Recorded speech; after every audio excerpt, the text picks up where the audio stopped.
বন্দে মাতরম নিয়ে হাইকোর্টে জনস্বার্থ মামলা আগেই দায়ের হয়েছিল। সেই মামলা দ্রুত শুনানি চেয়ে প্রধান বিচারপতির দৃষ্টি আকর্ষণ। মামলা শুনানি আগামী সোমবার।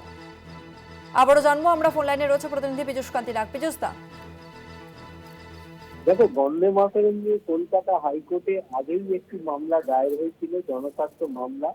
সেই মামলার দ্বিতীয় শুনানি আবেদন জানিয়ে প্রধান বিচারপতি ডিভিশন বেঞ্চের দৃষ্টি আকর্ষণ করলে প্রধান বিচারপতি সুজয় পাল ও বিচারপতি পার্থসারথী সেনের ডিভিশন বেঞ্চ জানিয়ে দেন যে আগামী সোমবার এই মামলার শুনানি তারা গ্রহণ করবে।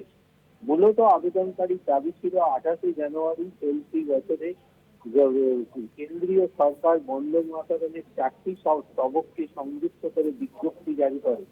বন্দে মাতরম যখন রচিত হয়েছিল তখন 6টি স্তবকই ছিল।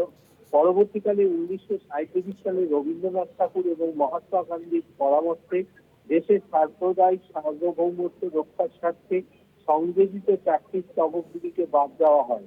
তারপরে সেই প্রথাই চলে আসছিল। 1950 সালে তা সরকারিভাবে বাস্তবায়িত হয়। মামলাকারীর প্রশ্ন, কেন্দ্রের এই বিজ্ঞপ্তির ফলে এই সংযোজিত স্তবকগুলির ফলে দেশের সাম্প্রদায়িক সম্প্রীতি নষ্ট হবে না তো, এবং সেই পরিস্থিতি তৈরি হবে না তো? এই প্রশ্ন রেখে কিন্তু মামলা দায়ের করেছেন আবেদনকারী।